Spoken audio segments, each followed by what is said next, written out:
এবার আপনি নিজের দিকে মিলান তো। না, মাথা নিচু করে মন খারাপ করার জন্য বলছি না, মাথা থেকে শুরু করে পা পর্যন্ত একটু মিলান তো রসুলের অনুসরণ হচ্ছে কিনা। আপনার চুলের কাটিং রসুলের মতো হয় না, আপনার মোষের কাটিং রসুলের মতো হয় না, আপনার যে দাড়ি এটা রসুলের মতো হয় না, আপনার যে পোশাক আশাক এটা রসুলের মতো হয় না।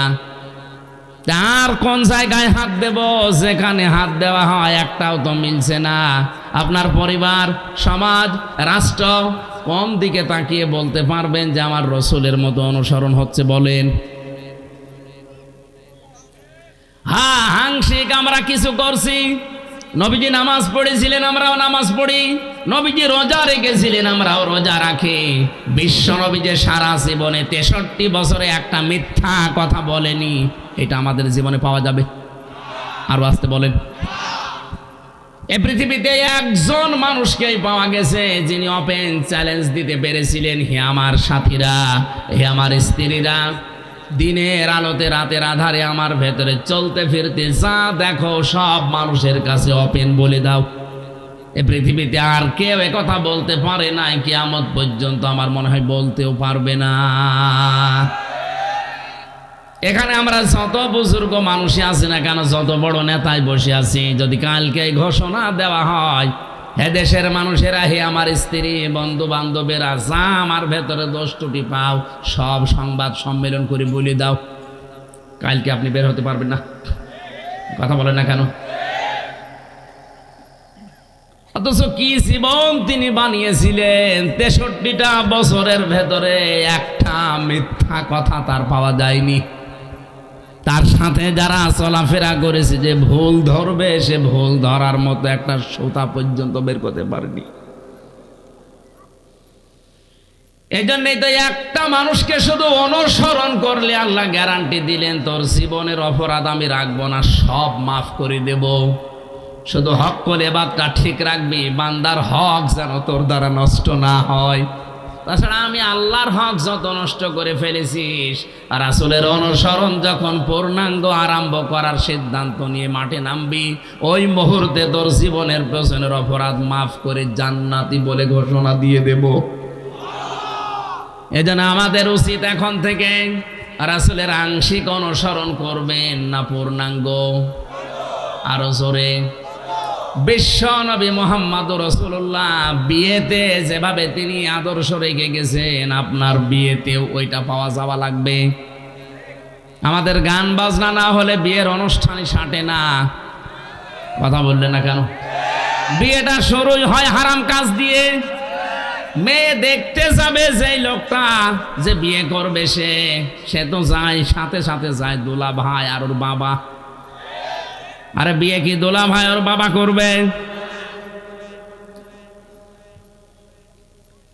আমাদের সামাজিক জীবনে, পারিবারিক জীবনে এই হারাম কাজটা বাদ দেওয়া লাগে। অনেকে মনে করছে এ আবার কি এতটুকু, না না, এটা ফরজ জিনিস। আপনার কি ওই মেয়েটা দেখা যায় যাচ্ছে, আপনি তোর বাবা, এই ছেলের বাবা, আপনি না জানি আপনার যদি পছন্দ হয়, আপনি যদি বলেন ছেলে তুই থাক আমি দেখি, এমনি এমনি আল্লাহ বিধান দেয়নি। আল্লাহ জানে আমাদের মনের ভাব। এক কথা বলেন না কেন? আল্লাহ জানে না? হযরত আদম নবীকে আল্লাহ যখন বানিয়ে জান্নাতের ভেতরে নিয়ামতে ভরপুর করে রাখলেন, কিন্তু তার ভালো লাগছিল না। আল্লাহ পাক মনের ভাব বুঝতে পেরে বাম পাজর থেকে একটা হাড় ঘুমের ভেতরে তুলে নিয়ে আর একটা মহিলাকে বানালেন, পৃথিবীর সর্বশ্রেষ্ঠ সুন্দরী হযরতে হাওয়া দাঁড় করিয়ে রেখেছেন। আদম নবী ঘুম থেকে উঠে দেখলেন এত সুন্দর মানুষ হতে পারে। তিনি তাকালেন, প্রথমে তাফসীরে ইবনে কাসির বলেন প্রথমে তাকিয়েছেন, এরপরে ধরতে গেছেন। আল্লাহ পাক বলেন আদম তাকানো যাবে না, ধরা যাবে না। আদম নবী বলছে আল্লাহ তাকানো যাবে, ধরা যাবে, কি করলে সেটা বলেন? না, তাকানো যাবে, ধরাও যাবে, একটাই শুধু বৈধ পন্থা আছে, বিয়ে করা লাগবে। সুতরাং এখান থেকে বোঝা যায় বিয়ের আগে কোনো মহিলার দিকে অন্য নজরে তাকানো জায়েজ নেই, ধরাও জায়েজ নেই, শুধুমাত্র 14 ফেব্রুয়ারির দিন বাদ দিয়ে। এদিন তো কোনো গোনা নেই। যারা এটা পালন করেছেন মুসলমান দাবি করেও কিয়ামতের দিন আপনার হাসর হবে ওই খ্রিস্টানদের সাথে। আল্লাহ রাব্বুল আলামিন ডাক দিয়ে বলে, আদম বিয়ে করা যখন রাজি হয়ে গেলে এর জন্য মোহর দেওয়া লাগে। ওয়া আতুহুন্না উজুরহুন্না ফারিবা, দেন মোহরের টাকা স্ত্রী লোককে দেওয়া নফল না ফরজ? এটা নামাজের মতো ফরজ, এ ফরজ মনে করে দিয়ে দাও। উনি ডাক দিয়ে বলে, রব্বুল আলামিন আমার কাছে তো এন্টি পকেট কিছুই নেই, আমি দেব কি? আল্লাহ পাক ওই সময় বলেছিলেন, আদম আমার দোস্ত মুহাম্মদুর রাসূলুল্লাহর নামে 10 বার দরুদ পড়ো, ওইটাই তোমার দেন মোহর হিসাবে আমি মেনে নিলাম। দরুদ পড়ার পরে আল্লাহ ডাক দিয়েছেন, কুলনা ইয়া আদম উসকুন আনতা ওয়া যাওজুকাল জান্নাতা ওয়া কুলা মিনহা রাগাদান হাইসু শি'তুমা ওয়া লা তাকরাবা হাযিহিশ শাজারাতা ফাতাকুনা মিনাজ জালিমিন। ভালো করে খেয়াল করবেন, আমি ওই আয়াত পড়েছি জন্মের পর থেকেই, কই এভাবে তো বসি নাই। দেখেন তো কি তথ্য আছে আয়াতে। আল্লাহ আদম নবীকে বললেন, বিয়ে হয়ে গেছে, বউ নিয়ে বাবার বাড়ি চলে যাও। আদমের বাবার বাড়ি মানে আদমের বাড়ি জান্নাত। আদমের বাড়ি কি? আর আমাদের বাবার বাড়ির নাম কি? আল্লাহ পাক আমাদের বাবাকে বিয়ে করার পরে বললেন, বউ নিয়ে চলে যাও বাড়িতে। তার মানে এটাই কোরআনের নিয়ম, বউ নিয়ে বিয়ে করে আপনার বাবার বাড়িতে আপনি যাবেন। আর এখন অনেকেই ঘর জামাই থেকে যাচ্ছে না, এলাকায় ঘর জামাই নেই। আপনি একটা আহাম্মক না, বিয়ে করে মেয়ে নিয়ে যাবেন আপনি নিজের বাবার বাড়ি, না নিজের শহর থেকে যাচ্ছেন? আল্লাহ পাক আয়াতে কিন্তু শব্দের দিকে খেয়াল করলে দেখবেন, বলেন তোমার বউ নিয়ে তোমার বাড়ি যাও। শুধু বাড়ি যায় কি করবা? ওয়াকুলা মিনহা হাইসু শি'তুমা। এই খেয়াল করেন, আরবি গ্রামার যারা বোঝে, এখানে শব্দ কিন্তু আংতা ওয়াকুলা আল্লাহ দেয়নি, একবারে ওয়াকুলা দিয়েছেন। আজ যারা নারী পক্ষ, নারী স্বাধীনতা আন্দোলন, নারী বিপ্লব পরিষদ, নারী মুক্তি পরিষদ নাম করে চিল্লাচ্ছেন যে কোরআন নারীদের অধিকার দেয়নি, আরে শয়তান ওয়াকুলা। আল্লাহ পাক পুরুষের দিকে ঝোঁকেন নাই, নারীর দিকেও ঝোঁকেন নাই, মাঝামাঝি থেকে বলেছেন ওয়াকুলা, দিয়ে বসন দিয়ে দিলাম। হে আদম, তোমার বাড়িতে যেখানে ইচ্ছা যাবে, যা ইচ্ছা খাবে, ঠিক আছে, কিন্তু তুমি যেই মানের খাবার খাবে, যেই মানের পোশাক পরবে, সেই মানের জায়গায় থাকবে। ওই রকম খাবার, ওই রকম পোশাক, ওই রকম মানের জায়গায় স্ত্রীকে রাখা লাগবে। আজ অন্যান্য ধর্মের লোকেরা চিল্লাচ্ছে ইসলাম কি দিয়েছে, কি দিয়েছে আপনি টের পান? আপনি তো জানেনই না কি দিয়েছে। পৃথিবীর অন্য ধর্মগুলোর দিকে তাকালে আপনি দেখবেন মেয়েদের যে সমস্ত বিষয়গুলো ওরা নিজেদের সম্পত্তি থেকে এদের বঞ্চিত করার জন্য ওদের ধর্মীয় নিয়মে ঘোষণা দেয়। আর আমাদের ধর্মীয় নিয়মে আছে, মেয়েকে তার সম্পত্তি না দিলে ওই বাবা, ওই গার্জিয়ান জাহান্নামে যাবে। এত বড় কঠিন বাক্য পৃথিবীর অন্য কোন ধর্মে নেই। এখানে কত শরীক ফাঁকি দেওয়া মানুষ বসে আছে, অথচ হজ করে এসেছে। হজে যাওয়ার আগে ছেলের নামে ভালো ভালো জমিগুলো, সম্পদগুলো লিখে দেয়, আর মেয়ের মাথায় হাত দিয়ে বলে, মা তোর জন্য দোয়া করে দিলাম, যা। এটা একটা নির্ভেজাল শয়তান। ওনার হজ কবুল হয়ে বাংলাদেশে আসা দূরের কথা, জিদ্দার বিমানবন্দরও পৌঁছাবে না। যারা শরীক ফাঁকি দিয়েছেন তাদের বড় ক্ষতি হবে দুইটা।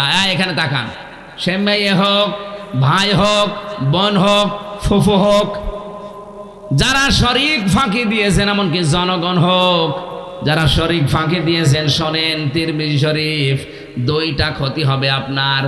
এক নাম্বারে আপনার যখন থেকে শরীক ফাঁকি দিয়ে ফেলেছেন ওই দিন থেকে মরণ পর্যন্ত জীবনের কোনো ইবাদত আপনার মাথার উপরে উঠবে না। দুই নাম্বারে আপনি যখন মারা যাবেন ঈমান পাবেন না। নবীজি বলেন লোকটা বেঈমান হয়ে মারা যাবে। বলেন নাউজুবিল্লাহ। আমার মনে হয় এই হাদিসটা না বলাই ভালো ছিল, কারণ দিনাজপুরে এরকম দুই নাম্বার লোক নেই। শরীক ফাঁকি দেওয়া মানুষ যদি থাকেন একটু দাঁড়িয়ে আমারে দেখান। এই ওয়াজ করা আমার মনে হয় ঠিক হয়নি, এসব আল্লাহর ওলি বসে আছে। দিনাজপুরবাসী আল্লাহ পাকের আয়াতের দিকে খেয়াল করেন। আমি কিন্তু তাফসীর আকারে কথা বলছি। আল্লাহ মেয়েদেরও ছেলেদেরও দুই পক্ষে না, যে মাঝামাঝি। এ আদম শুধু নিজে মন মতো খাবে, নিজে মন মতো ঘুরবে না, হবে না।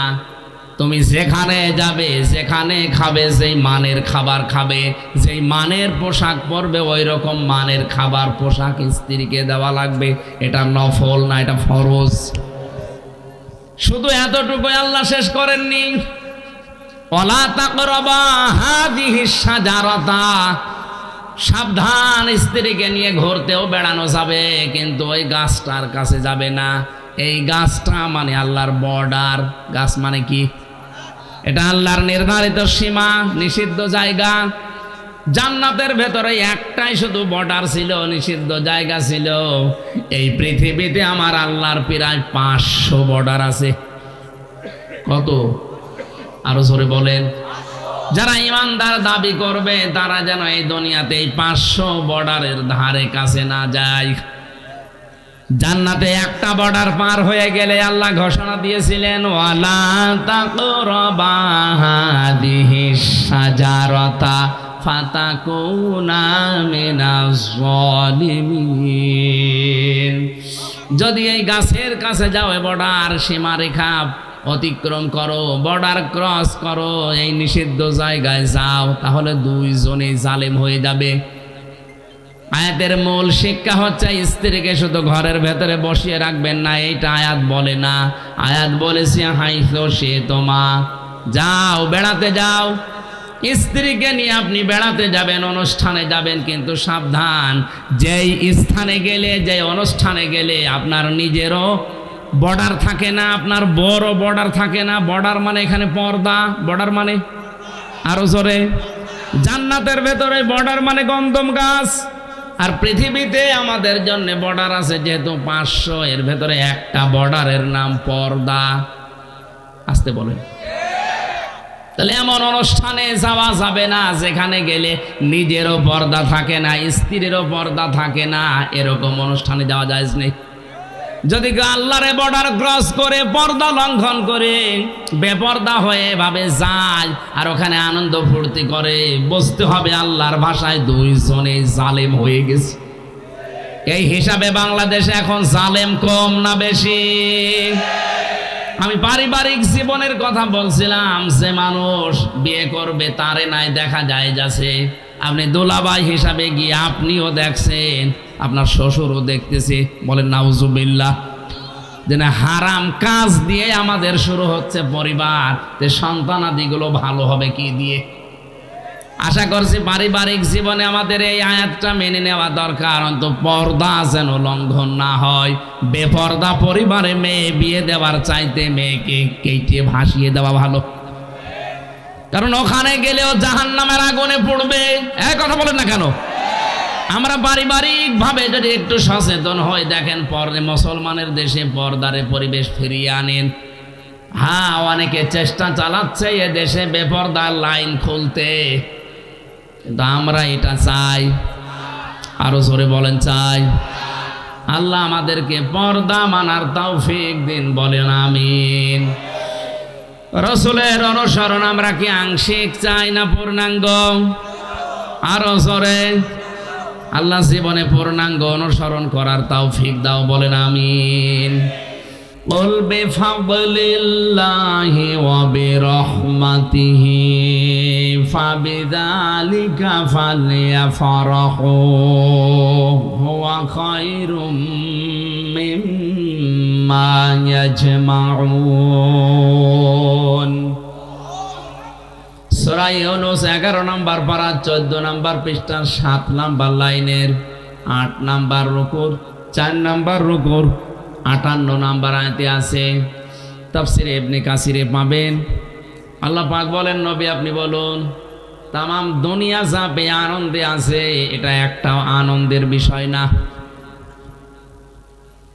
আপনি মনে করেন 1000 বছর হায়াত পেলেন, 1000 বছরই ক্ষমতার চেয়ারে বসে আছেন, তামাম দুনিয়া আপনার কথায় চলে। মরণের পরে যদি ফেরাউনের মতো অবস্থা হয়, আপনার কপাল পোড়া। লোকটা প্রায় 600 বছর একাধারে ক্ষমতার চেয়ারে ছিল, কিন্তু কোনোদিন মাথা ধরেনি। 600 বছরের উপরে ক্ষমতা দুনিয়ায় থাকার পরে এত উপরে উঠেছিল, বলেছে আনা রব্বুকুমুল আলা, আমি বড় রব। আল্লাহ তাকে এমন সটকি দিয়ে রেখেছে, কিয়ামত পর্যন্ত মানুষের জন্য আল্লাহ বলেন এটা দৃষ্টান্ত হয়ে থাকবে। সুতরাং পৃথিবীতে বেশি দিন হায়াত পাওয়া, বেশি দিন ক্ষমতায় থাকা, বেশি টাকা পয়সার মালিক হওয়া, এইটাই পৃথিবীর ময়দানে আসল সফলতা নয়। আল্লাহ পাক বলেন আমার কাছে শ্রেষ্ঠ নিয়ামত, শ্রেষ্ঠ সফলতা হচ্ছে কোরআন শরীফ। এ কথার সিগনিফিকেন্স কি? এ কথার অর্থ হচ্ছে কোরআন যারা পেয়েছে আর এর উপরে যাদের বাস্তব জীবন চালাতে পেরেছে তাদের জীবন সফল। আল্লাহ যেন মাইক হাতে নিয়ে ঘোষণা দিচ্ছেন, ওয়াইদ তাযানা রাব্বুকুম লাইন শাকারতুম লাযিদান্নাকুম ওয়া লাইন কাফারতুম ইন্না আযাবি লাশাদীদ। সূরা ইব্রাহিমের 7 নম্বর আয়াতে আল্লাহ বলেন, আমি মাইক হাতে নিয়ে একটি এলান শোনাচ্ছি, একটি ঘোষণা, একটি এলান। কথাটা অনেক দামি কথা, অনেক ওজনে কথা, আর আল্লাহ নিজে মাইক নিয়ে নেমে পড়েছে। একটি এলান শোনো দুনিয়াবাসী, একটি ঘোষণা শোনো। কি সেই ঘোষণা? লাইন শাকারতুম, যদি শুকরিয়া আদায় করো আমার নিয়ামতের, লাযিদান্নাকুম লামে তাকিদ নুনে সাকিলা, অবশ্যই আমি আল্লাহ ওই নিয়ামত তোমাদের জীবনে বৃদ্ধি করে দেব। কি নিয়ামত এতক্ষণ জানলেন? তামাম দুনিয়া যারা পেয়েছে তার তুলনায় আল্লাহর কাছে এই নিয়ামতটা শ্রেষ্ঠ। সুতরাং এটার অনুষ্ঠান আজকে আমরা পেয়েছি, আমাদের জীবনের শ্রেষ্ঠ নিয়ামত মনে করছি। শুকরিয়া আদায়ের মাধ্যম 3টা। কয়টা? খুব ভালো করে মিলাবেন আপনি শুকরিয়া আদায় করছেন কিনা এই নিয়ামত পেয়ে। 1 নম্বরে আপনার মুখের স্বীকৃতি দেওয়া লাগবে যে হ্যাঁ এটা আমি জীবনে মানি নিয়ামত বলে। এটা নিয়ামত বলে মানেন তো? হ্যাঁ, এখানে যারা এসেছি স্বীকার যারা করলেন যে এটা নিয়ামত হিসাবে আজকে আমি মানি, আপনি আনন্দ করতে পারেন, অসুবিধা নেই। কারণ তামাম দুনিয়ার 750 কোটি মানুষ এ কথা বলতে পারে না। শুধু আমরা 175 কোটি মুসলিম মানি আর না মানি স্বীকার করি এটা আল্লাহর নিয়ামত। 2 নম্বরে আপনার মনে আনন্দ লাগা লাগবে। মানুষের মনে আনন্দ লাগে কখন? এর একটা চিহ্ন তাফসিরে পেয়েছি। নবীজি বলেন, বাম স্তনের 2 আঙ্গুল নিচে এখানে একটা গোস্তের টুকরা আছে, এটা কেঁপে কেঁপে ওঠে, শরীরের পশমগুলো দেখবেন খাড়া হয়ে যায়। মনের ভেতরে একটা অজানা অনির্বচন শোক অনুভব হয়। শব্দ চয়নগুলো লক্ষ্য করেন, মনের ভেতরে এক অনির্বচন শোক মানুষ অনুভব করে। 3 নম্বরে যে কথাগুলো আজকে শুনবেন এগুলো আপনার প্র্যাকটিক্যাল লাইফে আল্লাহর দেওয়া নির্দেশ মতো মিলাবেন। নিয়ামতের শুকরিয়া আদায়ের ধরন কয়টা বললাম? আরো জোরে। এবার আপনি দেখেন আপনার এই নিয়ামতের শুকরিয়া আদায় হচ্ছে কিনা। আমি স্বীকার করছি মুখ দিয়ে এটা নিয়ামত, আমার মনের ভেতরে আনন্দ আছে, শান্তি আছে, একটা অনির্বচন সুখ আমি পাচ্ছি। সবাই এটা পাবে না।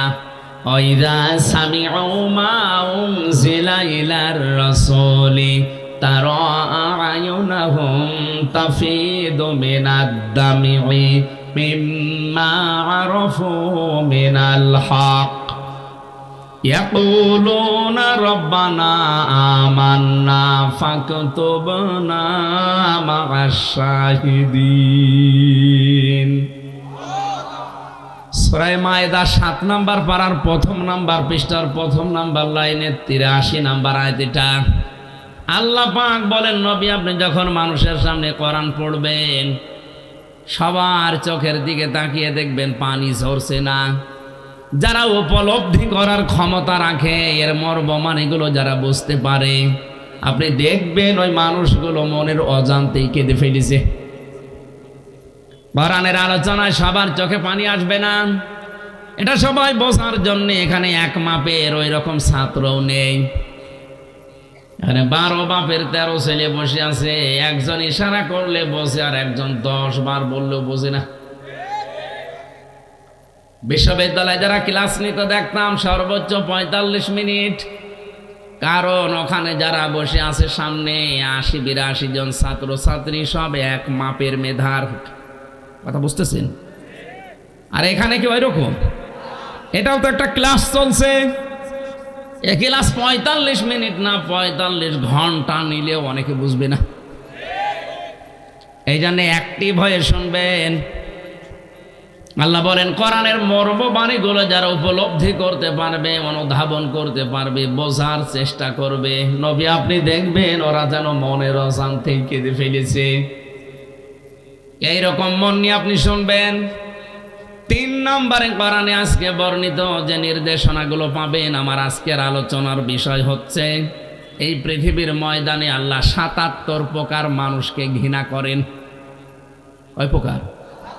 আমি পড়া কোরআন শরীফ থেকে এগুলো তাফসীর থেকে সাজিয়েছি। এই 77 প্রকার মানুষের ভেতরে আপনি মিলাবেন যে আপনি আসলে আছেন কিনা। যদি থাকেন এই মুহূর্তে ওই জীবন ত্যাগ করবেন। কথা বলেন না কেন? কারণ আপনি আল্লাহর ঘৃণিত, আল্লাহর কাছে অপছন্দনীয়। আল্লাহ আপনাকে ভালোবাসে না, পছন্দ করে না, ঘৃণা করে। আপনি নিজের দিকে প্রশ্ন করে বলেন, আপনার মালিক যদি আপনাকে ঘৃণা করে, আপনি কি আসলেই মানুষ? সুতরাং এখনই থামবেন যদি 77 প্রকারের ভেতরে পড়ে যান। আমার আলোচনার বিষয় আজকে আল্লাহ কাদেরকে ঘৃণা করেন, বলেন সুবহানাল্লাহ। আল্লাহর এই নিয়ামত যদি শুকরিয়া আদায় করার 3 নাম্বার মাধ্যম ধরেন, এখানে বর্ণিত যে নিয়ম নীতিগুলো অ্যাডভার্টাইজ করা হবে, ডেলিভারি দেওয়া হবে, ওইটা শোনার পরে এখন থেকে প্র্যাকটিক্যাল লাইফে আপনি একটা একটা করে মিলাবেন। আল্লাহ আমাদেরকে এভাবে কোরআনের আয়াতের শুকরিয়া আদায় করার তৌফিক দিন, বলেন আমিন। ওয়ালা ইন কাফারতুম ইন্না আযাবি লাশাদীদ।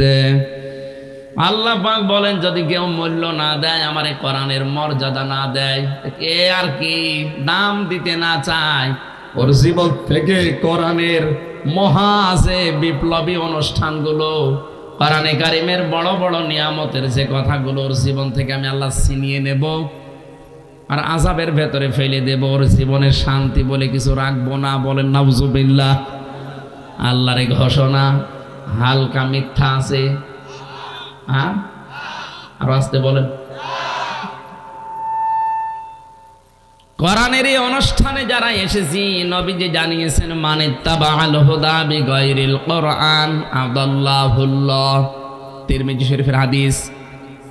কোরআন বাদ দিয়ে, এদিকে তাকান, কোরআনে কারিম বাদ দিয়ে পৃথিবীর কোন জায়গায় যদি কোনো মানুষ ভালো হওয়ার নিয়তেও যায়, আল্লাহ নিজে দায়িত্ব নিয়ে তাকে গোমরা বানিয়ে দেয়। এটা বুঝেছেন কারা? হাত তোলেন তো। ভাই আন্দাজ আমি কিন্তু প্রশ্ন করব,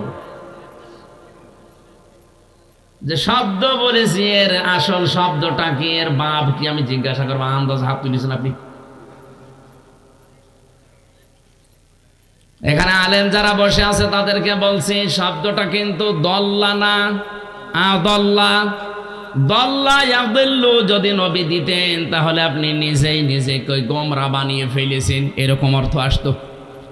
আদল্লা বাবে ফাল থেকে এসেছে, আদল্লা ইউদিল্লু, বাংলা অর্থ দাঁড়াবে বাব থেকে কোনো শব্দ আসলে আপনি হয়তো ভালো হওয়ার নিয়তে কোনো জায়গায় গিয়েছিলেন, কিন্তু কোরআনে কারিম এবং কোরআনের কর্মসূচি সেখানে ছিল না, এজন্য আল্লাহ নিজে দায়িত্ব নিয়ে আপনাকে আরো খারাপ বানিয়ে দেবে।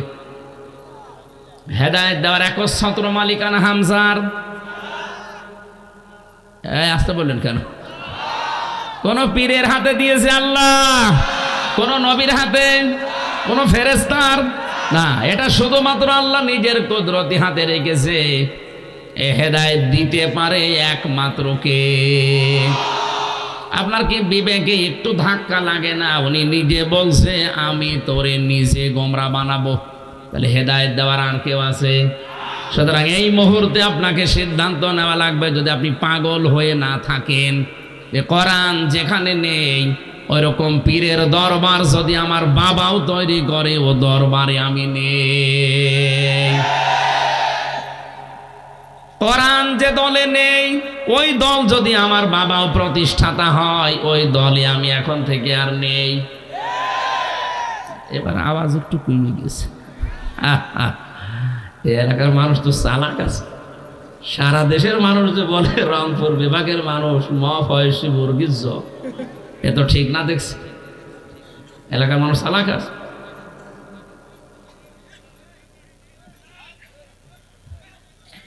আজকে আমরা যারা সিদ্ধান্ত নিতে পারবো যে কোরআন যেখানে নেই ওখানে আমি যাব না, গেলে আমাকে খারাপ বানাবে, গোমরা বানাবে কে?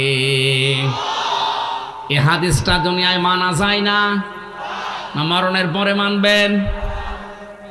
এখন আপনার বিবেক যা বলে আপনি তাই করেন। যেখানে কোরআন নেই, কোরআনের কর্মসূচি চলে না, ওই দরবারে কেউ গেলে, ওই দল কেউ করলে আল্লাহ নিজে তাকে গোমরা বানাবে, কেউ ঠেকাতে পারবে না। আমার মনে হয় ওয়াজ হয়ে গেছে যদি বুঝে থাকেন। আর যদি না বোঝার ভান করে থাকেন, আমি জানি আপনি না বোঝার ভান করে বসে আছেন। আপনারে তো বুখারী শরীফ দিয়ে এখন আর হবে না, লাগবে বাকারি শরীফ। আল্লাহ তুমি বোঝার তৌফিক দাও আমাদেরকে, বলেন আমিন। আরে ভাই, আপনার যদি মন না থাকে, আমি কেন নবী এখানে ওয়াজ করলো, আপনার কিছুই হবে না। গিরিশচন্দ্র সেন বেটা হিন্দু মানুষ, ওকে তো কোরআন পড়েছে, শুনেছে, বুঝেছে, লিখেছে, তো মন ছিল না।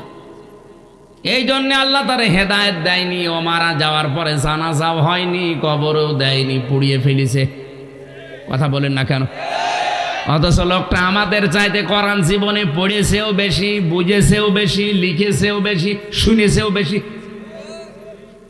এখানে যত বড় বড় মাওলানা বলেন আর জেনারেল শিক্ষিত চাই বলেন, একটা লোককে জিজ্ঞাসা করেন পুরা কোরআনের প্রতিটি শব্দের অর্থ জানা আছে কিনা, কেউ পারবে না বলতে। আমারও মনে নেই, আমি পড়েছিলাম পুরাটাই আমার পড়া আছে, কিন্তু আমার এখন মনে নেই, আবার দেখা লাগবে। আমার সে ক্লাস 5 থেকে শুরু করে মাস্টার্স পর্যন্ত এ পুরাটা এর উপরে চলছে। আমার অনার্স মাস্টার্স পর্যন্ত কোরআনের উপরে। কোরআনে কারিম আমি যেভাবে আয়ত্ত করেছি, এরপরে আমি হাফেজি পড়া ছিল আমার। 3 বছর জেলখানায় থেকে প্রায় 175 বার কোরআন শরীফ শেষ করে ফেলেছি। এ তো আয়না মনে হয় আমার কাছে, তারপরও প্রতিটি শব্দের অর্থ আমার সব এখন মনে নেই। কয়েকটা বেঁধে গেলে আবার ডিকশনারি দেখা লাগে, শব্দ অর্থ মুখস্থ করা লাগে। অথচ বেটা হিন্দু মানুষ কোরআন শরীফের প্রতিটি অর্থের শব্দের একটা একটা অর্থ না, কমপক্ষে 33টা করে অর্থ তার জানা ছিল। কারণ তাফসির লিখতে হলে একটা শব্দের একটা অর্থ লিখলে আপনি পারবেন না। এক একটা শব্দের 33 থেকে 99টা পর্যন্ত অর্থ আছে। কোনটা কোন জায়গায় সেট হয়, ওইটা ওই জায়গায় স্থান কাল পাত্র বেঁধে সেট করা লাগবে, নয়তো তাফসির লিখলো কি করে? অথচ বাস্তবতা দেখতে পেলাম কি, কোরআন পড়েছে, শুনেছে, বুঝেছে, লিখেছে আমাদের চাইতে অনেক বেশি, কিন্তু হেদায়েত পায়নি।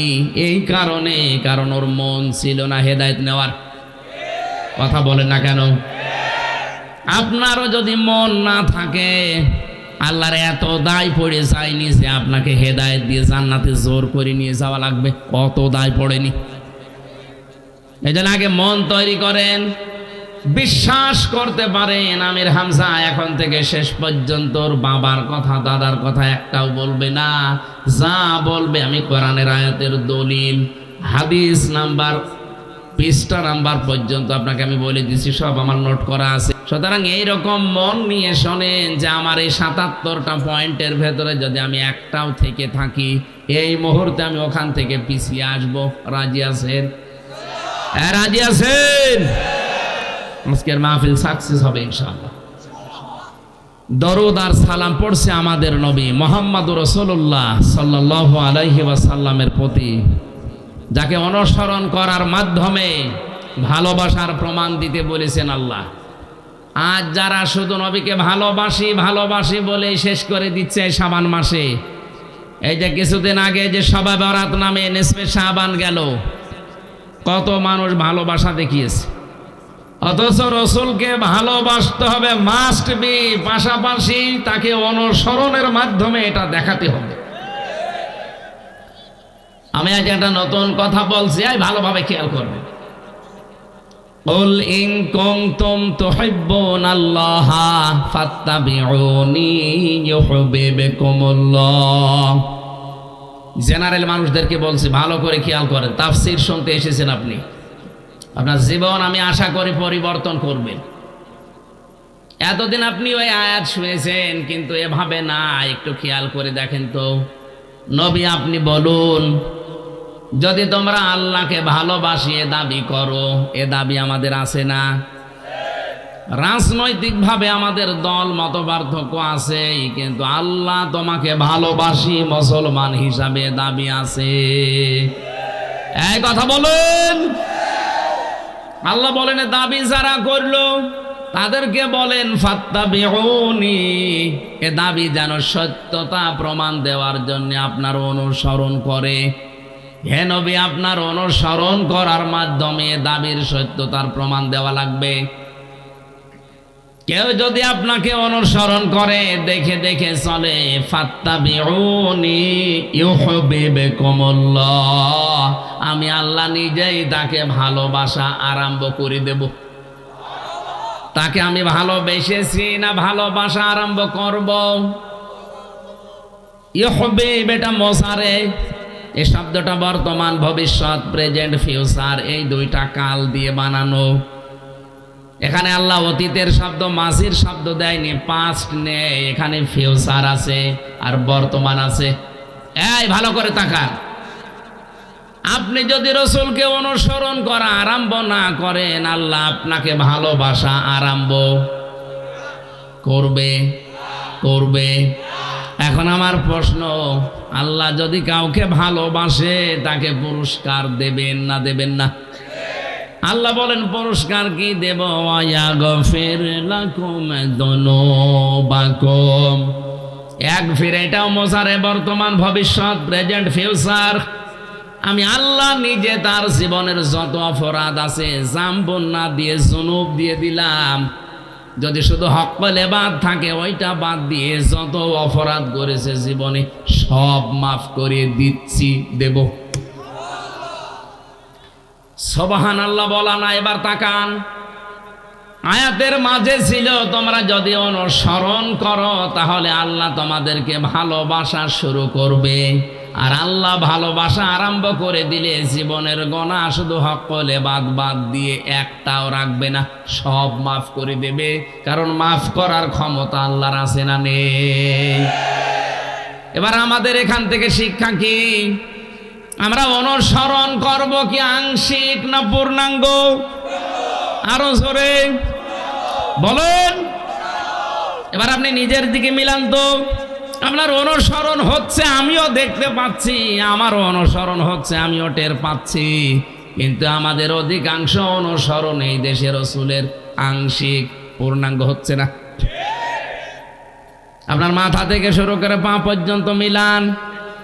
না, মাথা নিচু করে মন খারাপ করার জন্য বলছি না, মাথা থেকে শুরু করে পা পর্যন্ত একটু মিলান তো রসুলের অনুসরণ হচ্ছে কিনা।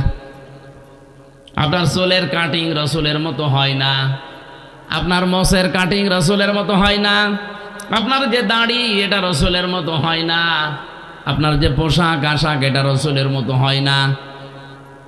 আর কোন জায়গায় হাত দেব, যেখানে হাত দেওয়া হয় একটাও তো মিলছে না। আপনার পরিবার, সমাজ, রাষ্ট্র কোন দিকে তাকিয়ে বলতে পারবেন যে আমার রসুলের মতো অনুসরণ হচ্ছে? বলেন। হ্যাঁ, আংশিক আমরা কিছু করছি। নবীজি নামাজ পড়েছিলেন, আমরাও নামাজ পড়ি।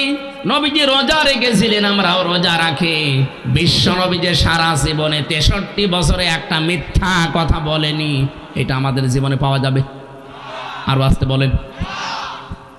এই পৃথিবীতে একজন মানুষকেই পাওয়া গেছে যিনি ওপেন চ্যালেঞ্জ দিতে পেরেছিলেন, হে আমার সাথীরা, হে আমার স্ত্রীরা, দিনের আলোতে রাতের আধারে আমার ভেতরে চলতে ফিরতে যা দেখো সব মানুষের কাছে ওপেন বলে দাও। এই পৃথিবীতে আর কেউ কথা বলতে পারে না, কিয়ামত পর্যন্ত আমার মনে হয় বলতেও পারবে না। এখানে আমরা যত বুজুর্গ মানুষই আছি না কেন, যত বড় নেতায় বসে আছি, যদি কালকে ঘোষণা দেওয়া হয়, হে দেশের মানুষেরা, হে আমার স্ত্রী, বন্ধু বান্ধবেরা, যা আমার ভেতরে দোষ ত্রুটি পাও সব সংবাদ সম্মেলন করে বলে দাও, কালকে আপনি বের হতে পারবেন না। কথা বলেন না কেন?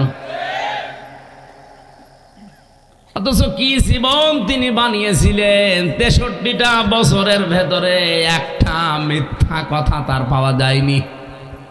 তার সাথে যারা চলাফেরা করেছে, যে ভুল ধরবে, সে ভুল ধরার মতো একটা সুতা পর্যন্ত বের করতে পারেনি। এই জন্যই তো একটা মানুষকে শুধু অনুসরণ করলে আল্লাহ গ্যারান্টি দিলেন, তোর জীবনের অপরাধ আমি রাখবো না, সব মাফ করে দেব। শুধু হক করে বাদটা ঠিক রাখবি, বান্দার হক যেন তোর দ্বারা নষ্ট না হয়।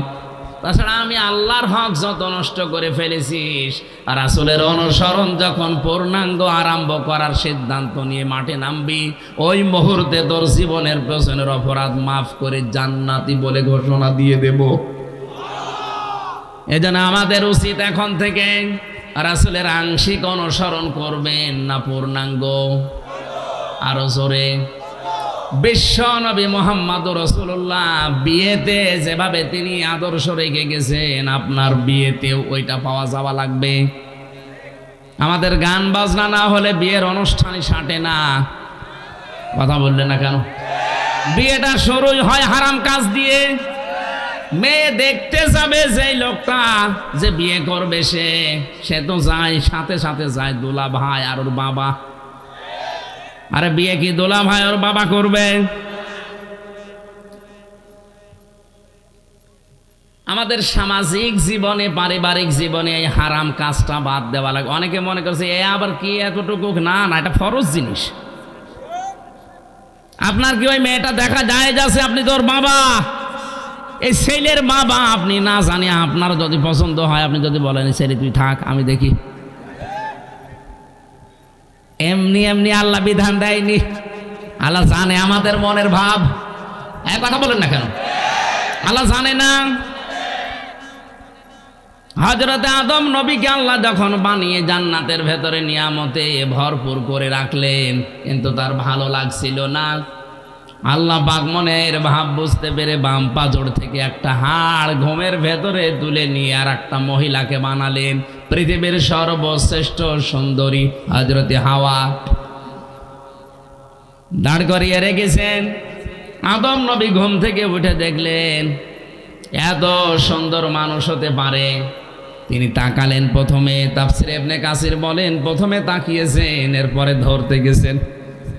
আল্লাহ পাক বলেন আদম তাকানো যাবে না, ধরাও যাবে না। আদম নবী বলছে আল্লাহ তাকানো যাবে, ধরা যাবে, কি করলে সেটা বলেন? না, তাকানো যাবে, ধরাও যাবে, একটাই শুধু বৈধ পন্থা আছে, বিয়ে করা লাগবে। সুতরাং এখান থেকে বোঝা যায় বিয়ের আগে কোনো মহিলার দিকে অন্য নজরে তাকানো জায়েজ নেই, ধরাও জায়েজ নেই। শুধুমাত্র 14ই ফেব্রুয়ারির দিন বাদ দিয়ে, এদিন তো কোনো গোনা নেই। এই দিন অনেকে আল্লাহর নাম নিয়ে শুরু করছে যে আল্লাহ এই দিন আমরা পালন করছি। 14ই ফেব্রুয়ারি বিশ্ব বেহায়া দিবস যারা পালন করেছেন, এটা কিন্তু ইংল্যান্ড থেকে নিয়ে এসেছে, খ্রিস্টানদের দেশ থেকে। যারা এটা পালন করেছেন মুসলমান দাবি করেও, কিয়ামতের দিন আপনার হাসর হবে ওই খ্রিস্টানদের সাথে। মিথ্যা কথা বলবেন না। এখানে যারা পালন করেছেন একটু হাত তোলেন তো আল্লাহ থেকে। একজন সে তা মুরব্বী মানুষ হাত তুলেছে, ওইটা ঠিক আছে। ওই যে 70 বছর বয়স হবে, ওনার জীবনেও যে এখনো প্রেম আছে তাও ভালো করুক। যদি স্ত্রীর সাথে 14ই ফেব্রুয়ারি পালন করে কোনো অসুবিধা নেই। এই এলাকায় মনে হয় এগুলো পৌঁছায়নি না। আল্লাহ রাব্বুল আলামিন ডাক দিয়ে বলে, আদম বিয়ে করা যখন রাজি হয়ে গেলে এর জন্য মোহর দেওয়া লাগে। ওয়াতুহুন্না উজুরহুন্না ফারিবা, দেনমোহরের টাকা স্ত্রী লোককে দেওয়া নফল না ফরজ? এটা নামাজের মতো ফরজ। এ ফরজ মনে করে দিয়ে দাও। উনি ডাক দিয়ে বলে, রব্বুল আলামিন আমার কাছে তো এন্টি পকেট কিছুই নেই, আমি দেব কি? আল্লাহ পাক ওই সময় বলেছিলেন, আদম আমার দোস্ত মুহাম্মদুর রাসূলুল্লাহর নামে 10 বার দরুদ পড়ো, ওইটাই তোমার দেন মোহর হিসাবে আমি মেনে নিলাম। দরুদ পড়ার পরে আল্লাহ ডাক দিয়েছেন, কুলনা ইয়া আদাম উসকুন আনতা ওয়া যাওজুকাল জান্নাতা ওয়া কুলা মিনহা রাগাদান হাইসু শি'তুমা ওয়া লা তাকরাবা হাদিহিশ শাজারাতা ফাতাকুনা মিনাজ জালিমিন। ভালো করে খেয়াল করবেন। আমি ওই আয়াত পড়েছি জন্মের পর থেকেই, কই এভাবে তো বসি নাই। দেখেন তো কি তথ্য আছে আয়াতে। আল্লাহ আদম নবীকে বললেন, বিয়ে হয়ে গেছে, বউ নিয়ে বাবার বাড়ি চলে যাও। আদমের বাবার বাড়ি মানে আদমের বাড়ি জান্নাত। আদমের বাড়ি কি? আর আমাদের বাবার বাড়ির নাম কি? আল্লাহ পাক আমাদের বাবাকে বিয়ে করার পরে বললেন, বউ নিয়ে চলে যাও বাড়িতে। তার মানে এটাই কোরআনের নিয়ম, বউ নিয়ে বিয়ে করে আপনার বাবার বাড়িতে আপনি যাবেন। আর এখন অনেকেই ঘর জামাই থেকে যাচ্ছে না, এলাকায় ঘর জামাই নেই।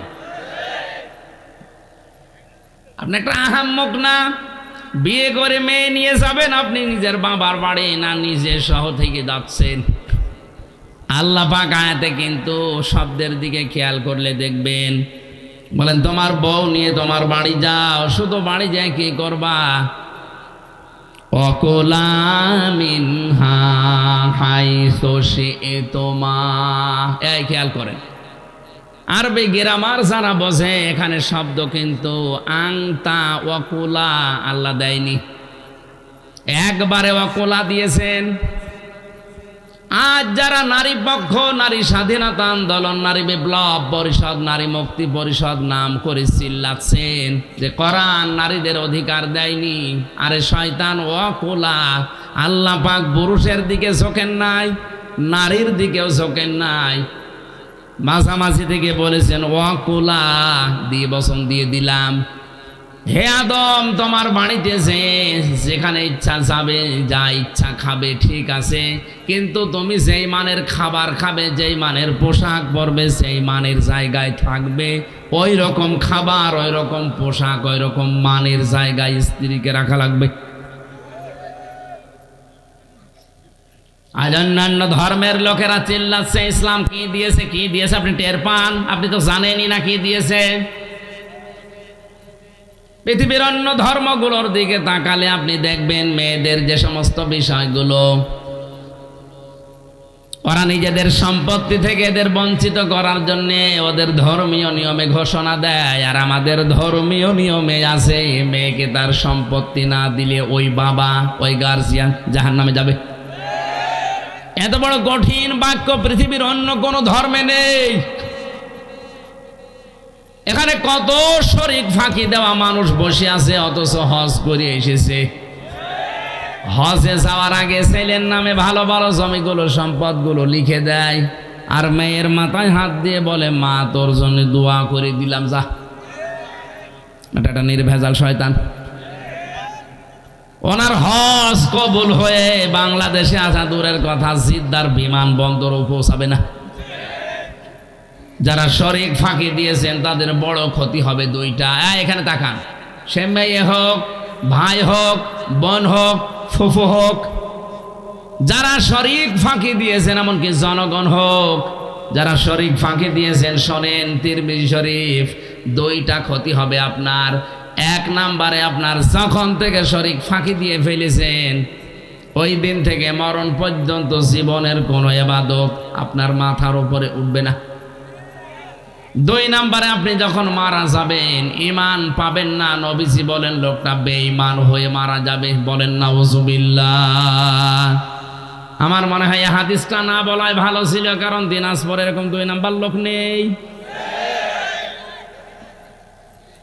শরীক ফাঁকি দেওয়া মানুষ যদি থাকেন, একটু দাঁড়িয়ে আমারে দেখান।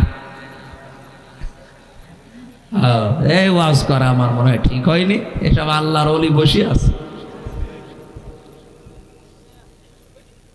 দিনাজপুরবাসী আল্লাহ পাকের আয়াতের দিকে খেয়াল করেন। আমি কিন্তু তাফসীর আকারে কথা বলছি। আল্লাহ মেয়েদেরও ছেলেদেরও দুই পক্ষে না, যে মাঝামাঝি। এ আদম শুধু নিজে মন মতো খাবে, নিজে মন মতো ঘুরবে না, হবে না। তুমি যেখানে যাবে, যেখানে খাবে, যেই মানের খাবার খাবে, যেই মানের পোশাক পরবে, ওই রকম মানের খাবার পোশাক স্ত্রীকে দেওয়া লাগবে। এটা নফল না, এটা ফরজ। শুধু এতটুকু আল্লাহ শেষ করেননি, ওয়ালা তাকরাবা হাযিহিস শাজারাতা, সাবধান, স্ত্রীকে নিয়ে ঘুরতেও বেড়ানো যাবে, কিন্তু ওই গাছটার কাছে যাবে না। এই গাছটা মানে আল্লাহর বর্ডার। গাছ মানে কি? এটা আল্লাহর নির্ধারিত সীমা, নিষিদ্ধ জায়গা। জান্নাতের ভেতরে একটাই শুধু বর্ডার ছিল, নিষিদ্ধ জায়গা ছিল। এই পৃথিবীতে আমার আল্লাহর প্রায় 500 বর্ডার আছে।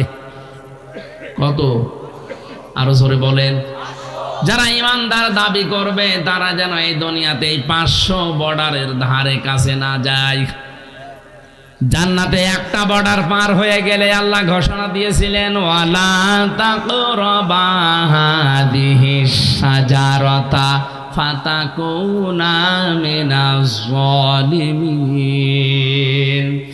যদি এই গাছের কাছে যাও, বর্ডার সীমারেখা অতিক্রম করো, বর্ডার ক্রস করো, এই নিষিদ্ধ জায়গায় যাও, তাহলে দুইজনেই জালেম হয়ে যাবে।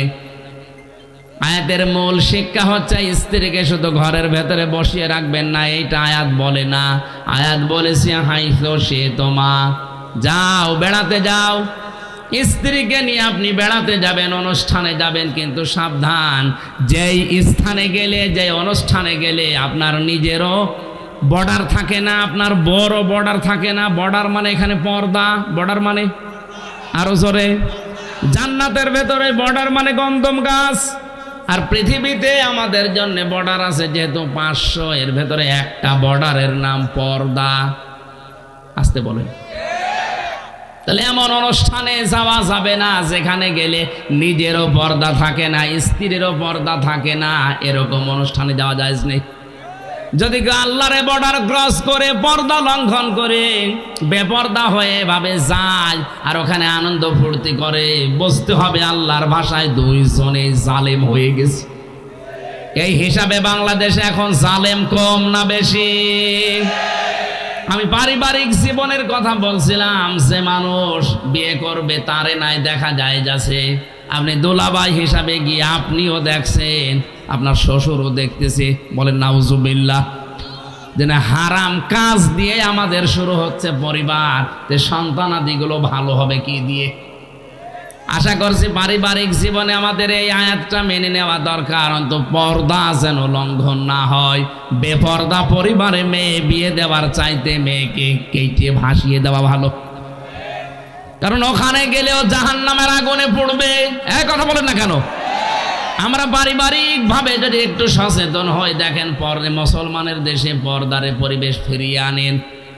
হ্যাঁ, অনেকে চেষ্টা চালাচ্ছে এ দেশে বেপর্দার লাইন খুলতে, কিন্তু আমরা এটা চাই। আরো জোরে বলেন চাই।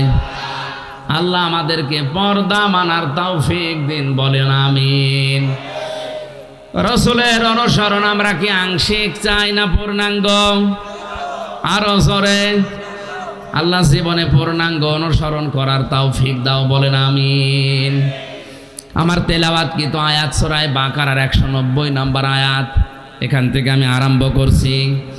জবান খুলে কোরআনের সোনালী আয়াত পড়েন। আউযু বিল্লাহি মিনাশ শাইতানির রাজিম। বিসমিল্লাহির রহমানির রহিম।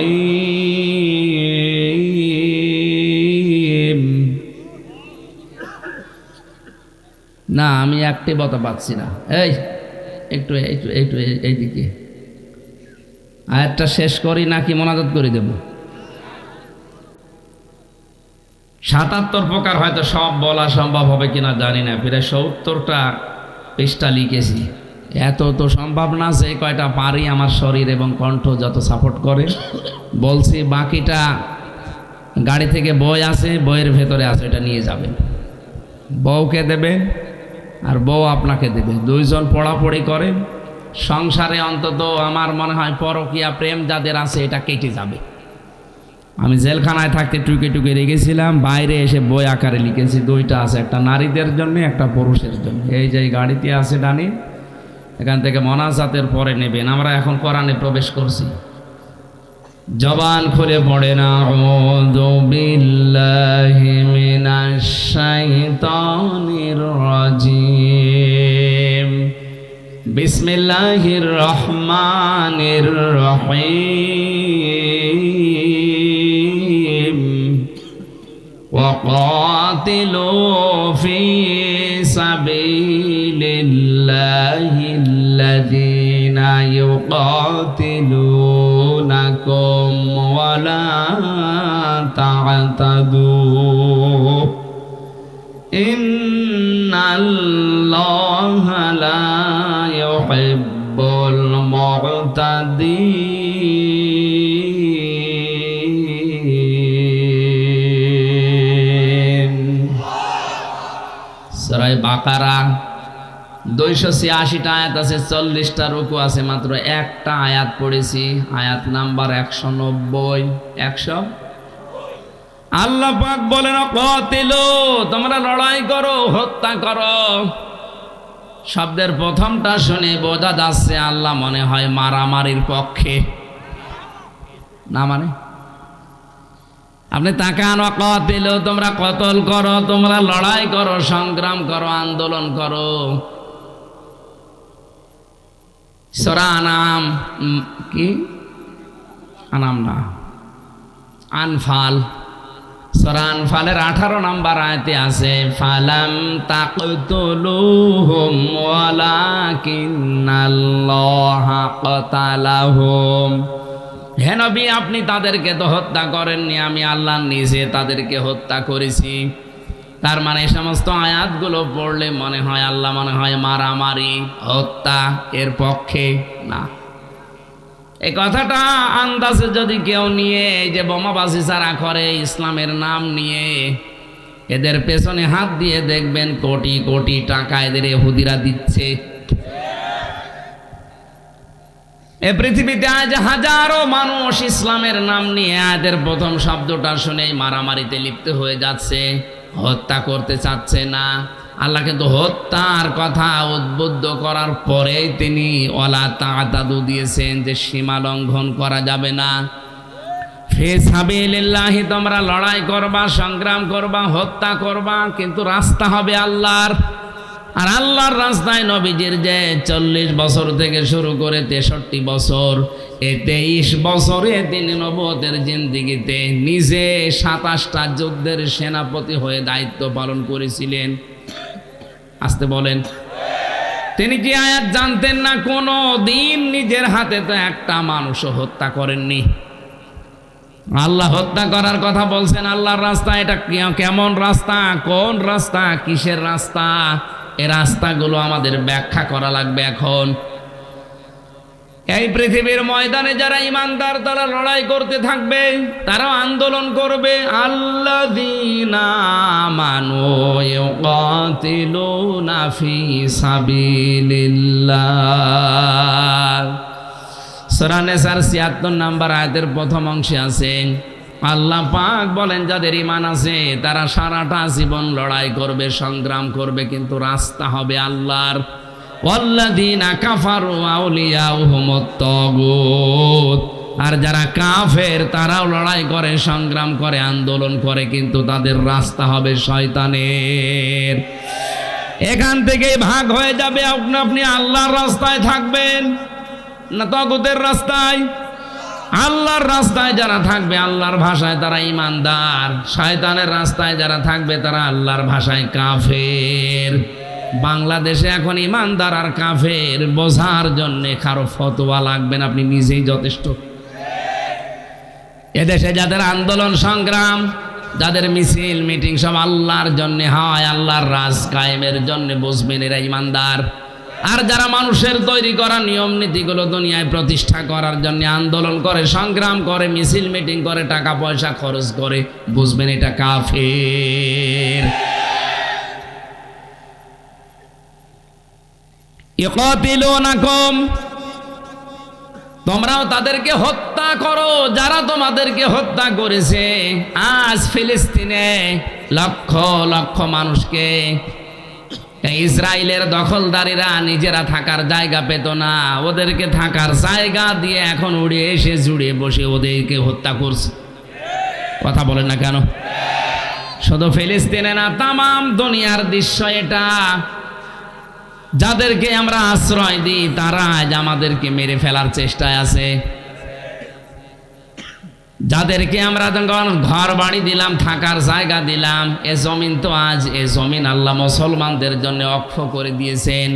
ইন্নাল আরদা লিল্লাহ, তামাম দুনিয়ার জমিন আল্লাহর জন্য।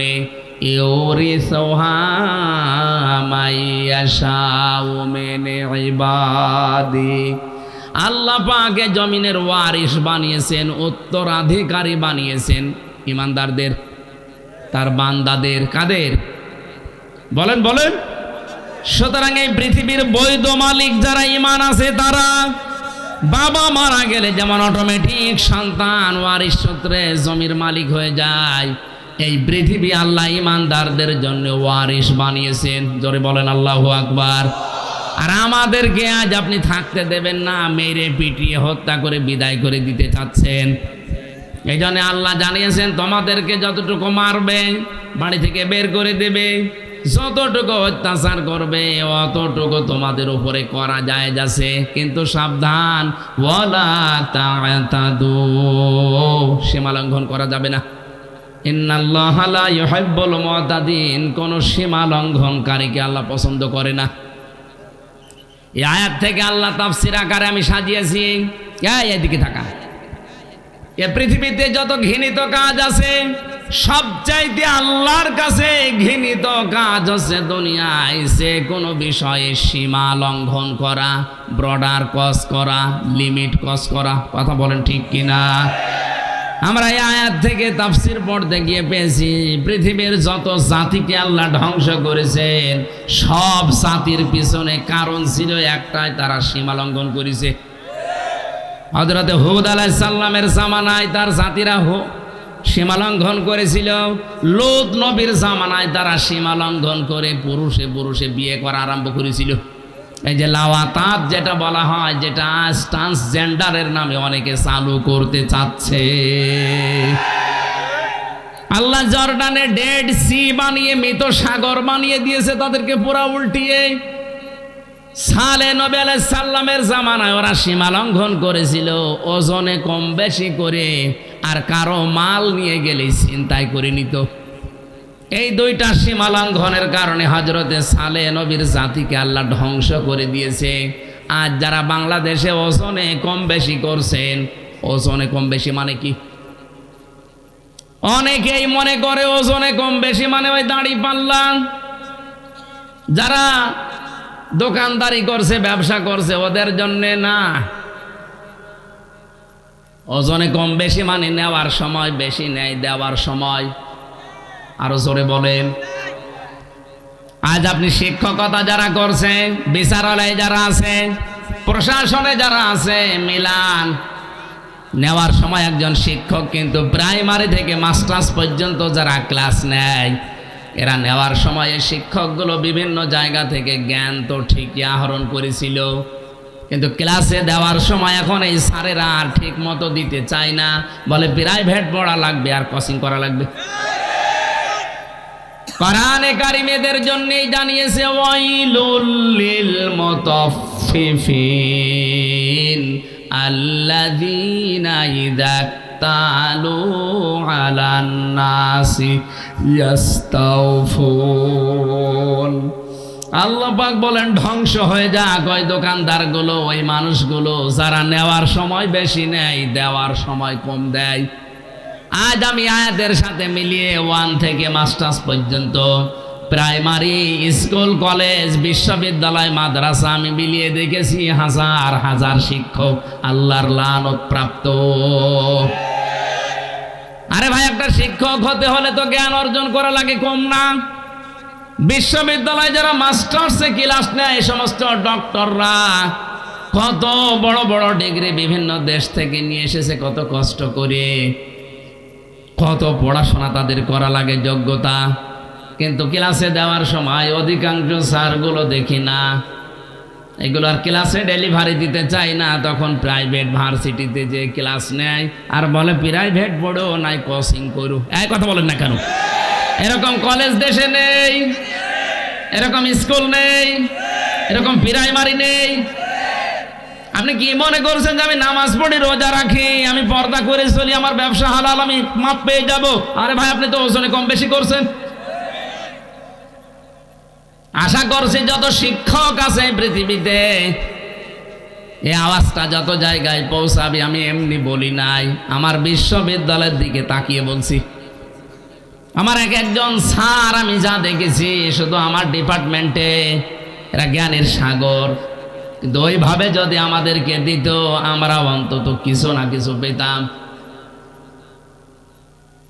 স্যার তো এই জন্য আমি আর নিচে নামতে পারলাম না, কারণ কালকে আবার না জানে বদুয়া দিয়ে যাই কিনে। শ্রদ্ধাভাজন শিক্ষক মন্ডলী, আল্লাহর কসম, কোরআন আমার সামনে, আপনাদেরকে আমি জীবনের চাইতেও বেশি ভালোবাসি।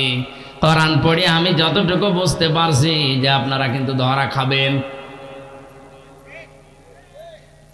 73টা ক্লাস নেওয়ার কথা 6 মাসে, অথচ 3-4টে ক্লাস নিয়ে বাকি এগুলো বলে তোরা পড়ে নিবি। সরকার আপনাকে প্রতি মাসে মাসে 80 থেকে 90 হাজার টাকা করে বেতন দেয় এই 73টা ক্লাসের জন্যে। হ্যাঁ, কথা বলছে না কেন?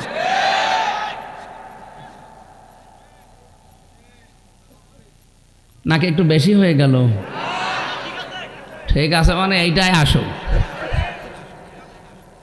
আজ আমাদের কলেজে, স্কুলে, হাই স্কুলে, বিশ্ববিদ্যালয়ে, মাদ্রাসায় প্রাইভেট পড়ো, কোচিং করো। কেন? আপনাকে 8 ঘন্টা সরকার দায়িত্ব দিয়েছে খেলা করার জন্য। যেগুলো আপনার ভেতরে আছে ওইগুলো সঠিকভাবে ডেলিভারি দিতে পারেন না। আজ এই যে চেয়ার, এই মঞ্চগুলো, এই মেম্বারগুলো এখন আমরা খেয়ানত করে ফেলছি। যেগুলো আমরা নিয়ে আসি ডেলিভারি দিতে পারে না, একবারে পেছন থেকে আওয়াজ দেয়, হুজুর, এক হুজুরই সব শেষ। আমরাও পড়ে যাচ্ছি। আজ হাজার হাজার বক্তা, আলেম, আলোচক যারা খতিব, এরা কিন্তু ধরা খেয়ে যাচ্ছে। একজন খতিবের দায়িত্ব ছিল 7 দিনে এলাকায় যা হয়, পরিবার, ব্যক্তি, সমাজ, রাষ্ট্রে, ওইটা 7 দিন এক জায়গায় করবে, সামারাইজ করে করে কোরআন আর হাদিসের সাথে মিলিয়ে মেম্বারে 7 দিন পরে পরে বলবে। এরকম মসজিদ বাংলাদেশে কোনটা আছে আপনি দেখান? বায়তুল মুকাররমে যা লিখে দেওয়া হয় তাই বলা লাগবে। জোরে বলুন সুবহানাল্লাহ। তারপরে ব্যক্তি, পরিবার, সমাজ, রাষ্ট্র থেকে অন্যায় তুলে দেবেন কি করে? অথচ ইমামদের, খতিবদের, মাওলানা, আলেম সারা আছে দায়িত্বশীল, তাদের এইটাই ছিল মেম্বারের হক। আপনি নেওয়ার সময় তো ঠিকই নিলেন। আমি তো 7 দিন ধরে ধরে মনে করেন আমি পড়লাম পরিবার, সমাজ, রাষ্ট্রে কি দরকার। জমার দিন আমি খুতবায় বলবো, আমি আর বলতে পারি না। সামনে সভাপতি পেট উঁচু করে বসে আছে, সেক্রেটারি আর ক্যাশিয়ার বলছে হুজুর, এক হুজুরে আমি সব ভুলে খেয়ে ফেলেছি।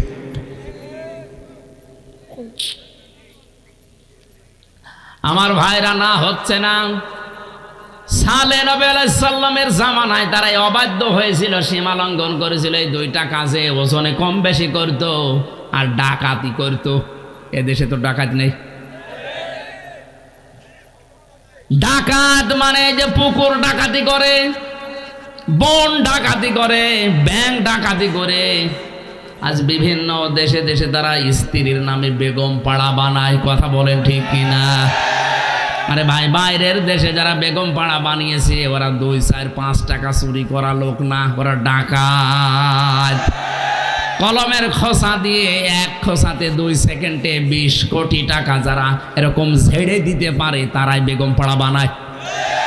আর আমাদের দেশে চুরির বিচার হয় মূল্য চোর, স্যান্ডেল চোর।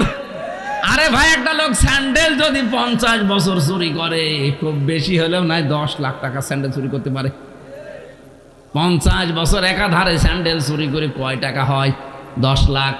আর যে লোকটা এসি রুমের ভেতরে ঢাকাতে বসে আছে, এই জেলাতে বসে আছে, এক জায়গায় বসে শুধু একটা সই করে দেবে, 1 টিপ সই 1 সেকেন্ডের ভেতরে 20 কোটি। রাস্তার জন্য যদি বাজেট হয়, রাস্তাটা শুধু একটু সই করে দেওয়া দরকার। আর উপর থেকে তো ঠিকই আসে, নিচ পর্যন্ত আসতে আসতে সব আল্লাহর ওলিদের পেটে চলে যাচ্ছে। এইটাও কিন্তু সীমা লঙ্ঘন। সালেহ নবী আলাইহিস সালামের জামানায় ছিল, তারা সীমা লঙ্ঘন করেছিল। হযরতে সালেহকে ডাক দিয়ে বলেছে, সালেহ, তুমি যে নবীর দাবি করো, উট নিয়ে এসে দেখাও, একটা গর্ভবতী উট, তাও পাহাড়ের উপর থেকে। হযরতে সালেহ নবী সিজদায় গিয়ে বলে, রব্বুল আলামিন, দয়া করে তুমি আমাকে সাহায্য করো, আমার উম্মতরা নাই তো মানবে না, দেশ থেকে আমারে বের করে দেবে। আল্লাহ পাক বললেন, আমি পাঠাতে পারি, পাঠানোর পরে যদি না মানে তখন কিন্তু তুমি দোয়া করবা না, তখন শাস্তি আসবে। এসে গেল 10 মাসের গর্ভবতী উট এসে হযরতে সালেহ নবী দেখলেন, বললেন, হাদিহি নাকাতুল্লাহি লাকুম আয়াতান ফাযারুহা তাকুল ফি আরদিল্লাহ। এটা আল্লাহর উষ্টি, সাবধানে যেখানে যাবে, যেখানে ইচ্ছা খাবে, এর কাছে খারাপ উদ্দেশ্যে কেউ যাবে না। আমার এই আয়াতের শিক্ষা হচ্ছে,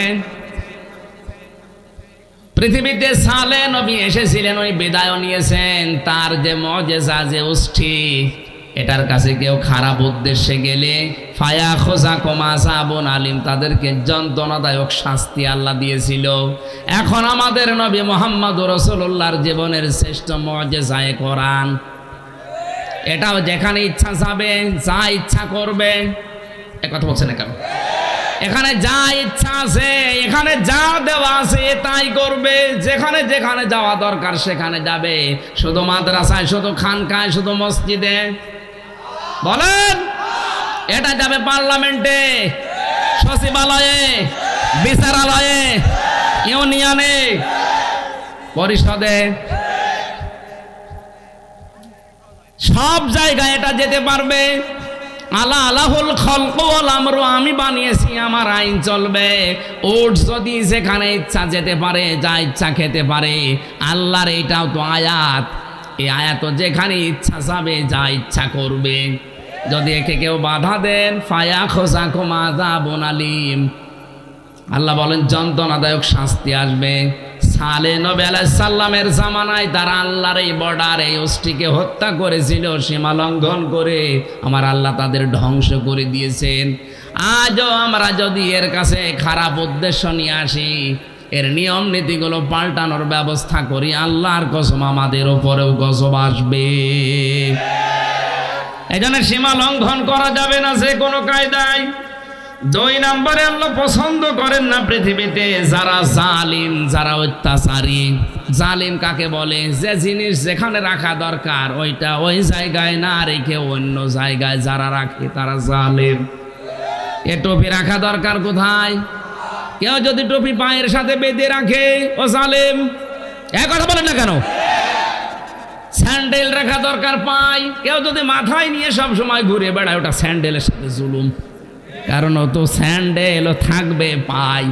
এ কোরআনে কারিম থাকা দরকার ছিল কোথায়? উপরে। অথচ সেখান থেকে আপনারা পেছনে ফেলে দিয়ে শুধুমাত্র দুনিয়া দুনিয়া নিয়ে ব্যস্ত। এটা কিন্তু এক ধরনের জুলুম। আমি কোরআনের সবচাইতে আশ্চর্য হয় সূরা শুরার 42 নম্বর আয়াতটা পড়তে গিয়ে, এই এদিকে তাকান। আল্লাহ রাব্বুল আলামিন বলেন, ইন্নামাস সাবিলু আলাল্লাযিনা ইয়াযলিমুনান নাস। অবশ্যই আমি আল্লাহ মামলা দেব তাদের বিরুদ্ধে যারা মানুষ হয়ে মানুষের উপরে জুলুম করে। এই বাংলাদেশে আমার এই আয়াতটা পড়ার পরে মনে হয় এদেশে এখন 100 জনের প্রায় 98 জন আল্লাহর মামলার আসামি।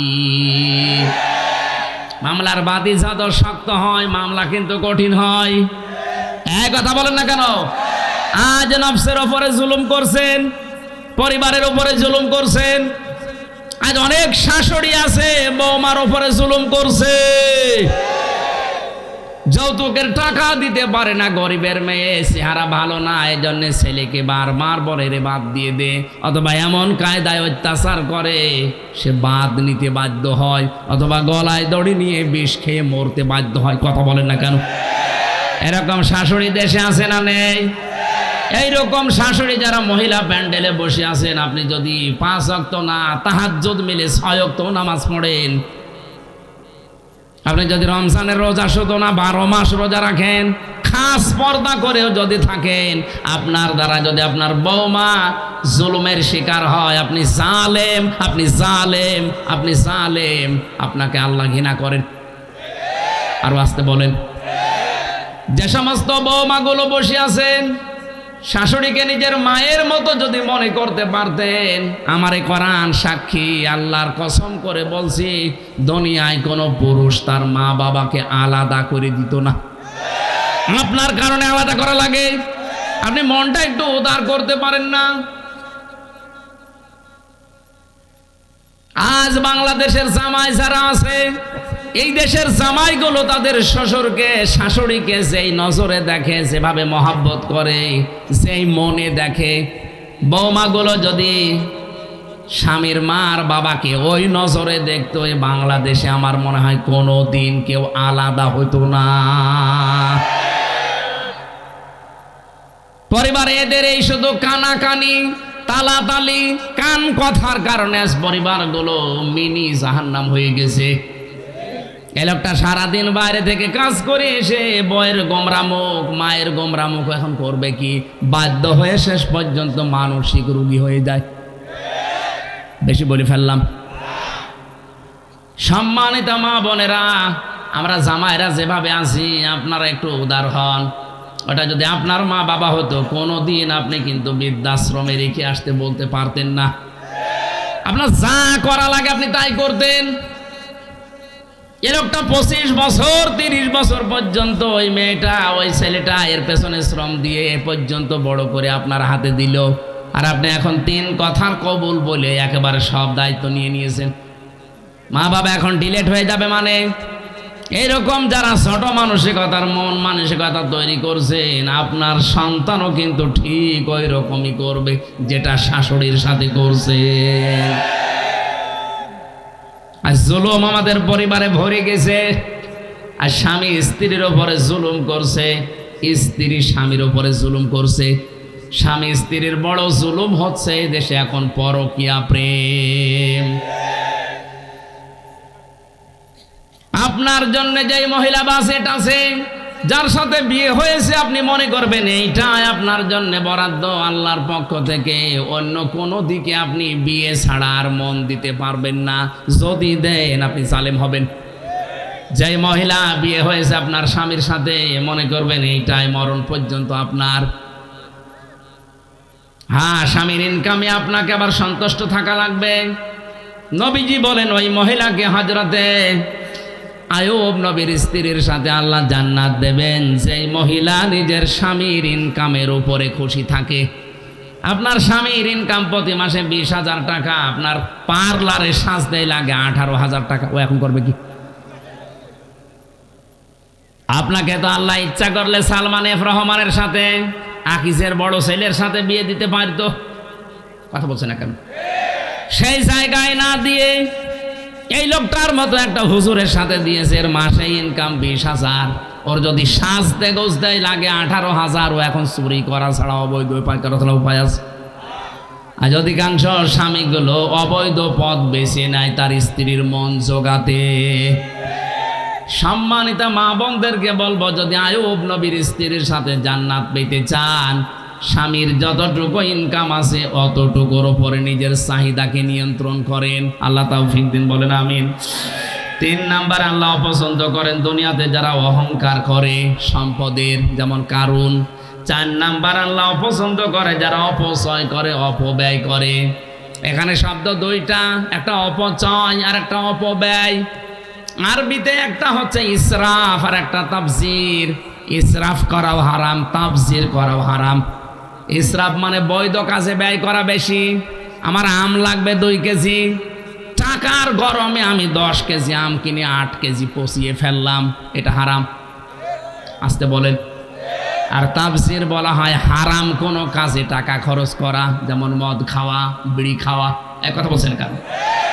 এমনিতেই হারাম, এরপর আবার হারাম ডবল করে করছে। আল্লাহ এই মানুষগুলোকে সবচাইতে বেশি ঘৃণা করেন যারা অপচয় করে, যারা অপব্যয় করে। পড়া কোরআন পড়ে আমি শয়তানের ভাই পেয়েছি শুধু যারা অপচয় করে তাদেরকে। বড় বড় গুনার কথা কোরআনে আছে, কিন্তু শয়তানের ভাই আল্লাহ বলেননি। শয়তানের ভাই আল্লাহর দৃষ্টিতে তারা যারা এ দুনিয়ায় অপচয় করে। বলেন নাউজুবিল্লাহ। 5 নম্বরে মহান আল্লাহ বলেন যারা খেয়ানত করে, যারা পাপী। আমানতের খেয়ানতে দেশে এখন আছে না নেই? সব চাইতে বড় খেয়ানত হচ্ছে যে চেয়ারে বসার যোগ্য না তাকে ওই চেয়ারে বসাই খেয়ানত। এটা আমেরিকায় চলছে, বাংলাদেশে শুরু হয়নি।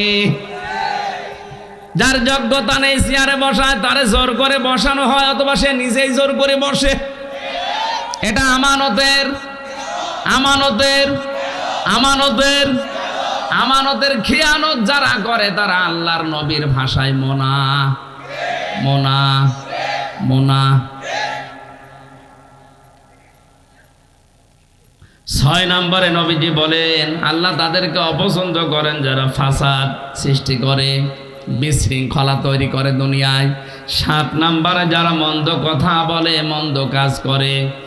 এতগুলো পয়েন্ট আর বলা যাচ্ছে না, আমার গলা ভেঙে যাচ্ছে। এই যে 7 প্রকার পর্যন্ত বললাম, অন্তত আমরা যেন এর ভেতরে যদি থাকি নিজেকে এখনই থামাই। 1 নম্বরে সীমা লঙ্ঘনকারী, 2 নম্বরে জালিম। কথা বুঝতেছেন? এই সমস্ত গুণ আমাদের ভেতরে আছে। 3 নম্বরে অহংকারী, 4 নম্বরে অপচয়কারী, অপব্যয়কারী, এরপরে খেয়ানতকারী, বিশৃঙ্খলা সৃষ্টিকারী, ভালো কথা না বলে মন্দ কথা বলে, গালিগালাজ করে, স্ট্যাটাস দেয়, এরম উল্টা পাল্টা। মানুষের ভেতরে বিভেদ তৈরি করার জন্য যারা চেষ্টা চালায়, মানুষের নামে যারা বানিয়ে বানিয়ে অপবাদ চালায়, অপবাদ দেয়, এই মানুষগুলোকে আল্লাহ সবচাইতে বেশি ঘৃণা করে। বুঝবেন যে এলাকায় মানুষের উপরে অপবাদ চাপানো হয় বেশি, যেই পরিবারে, যেই সমাজে, যেই রাষ্ট্রে ভালো মানুষকে কালার করার জন্য চেষ্টা করা হয়, ওই এলাকার মানুষের দোয়া কবুল করা আল্লাহ বন্ধ করে দেয়। আমাদের দোয়া আজ মাঠে মারা যাচ্ছে শুধু একটা কারণে, যে লোক যে কাজ করেনি তার নামে বানিয়ে বানিয়ে সেই দোষ দিয়ে আজ দুনিয়ার মানুষের সামনে তাকে আমরা কালার করার চেষ্টা করছি।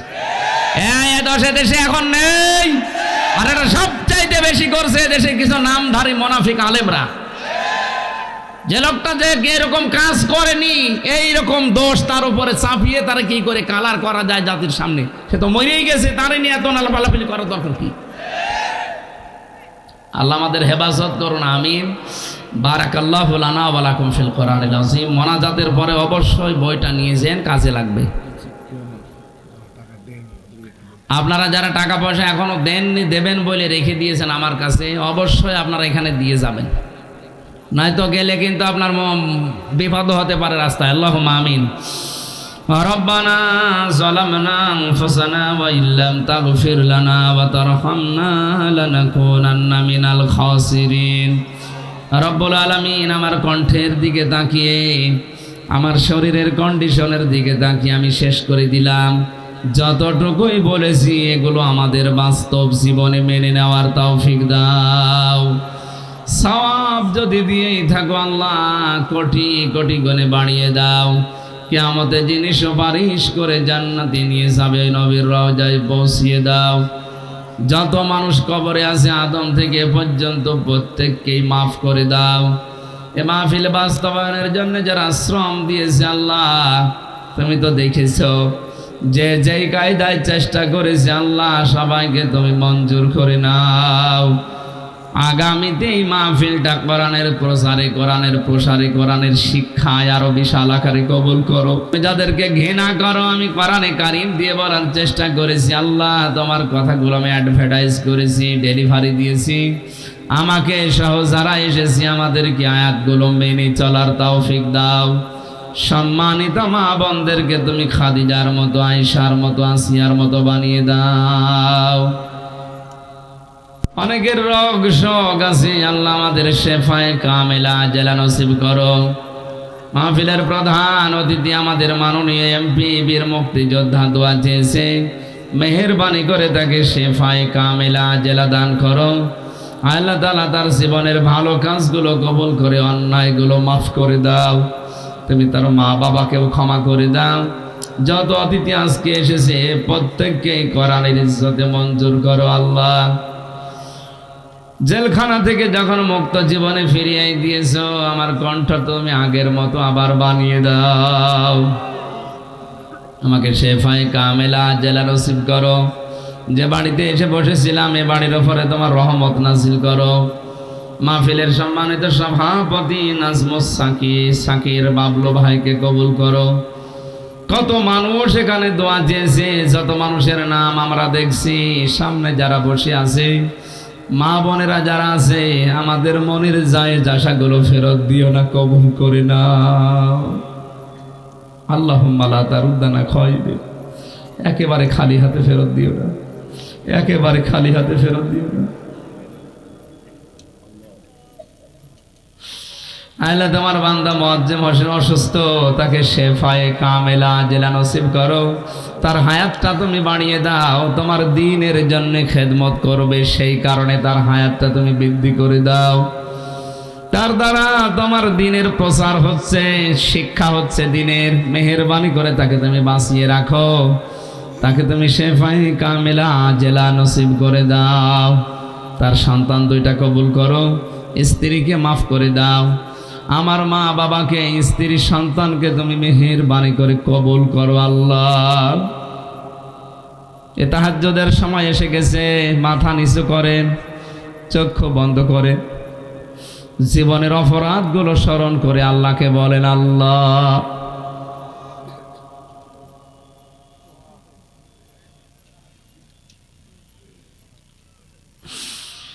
রব্বুল আলামিন, মনের ভেতরে যার যে গুনার কথা স্মরণ হয়েছে এই মুহূর্তে ওইটা তুমি মাফ করে দাও। আল্লাহুম্মা ইন্নী আসআলুকা শাহাদাতান ফি সাবিলিক। কখন মরণ চলে আসে জানি না, যখনই মরণ আসবে এ দুনিয়া থাকার জায়গা না, আমরা বিশ্বাস করি মরণ আসলে যেন পড়তে পারি লা ইলাহা ইল্লাল্লাহু মুহাম্মাদুর রাসূলুল্লাহ।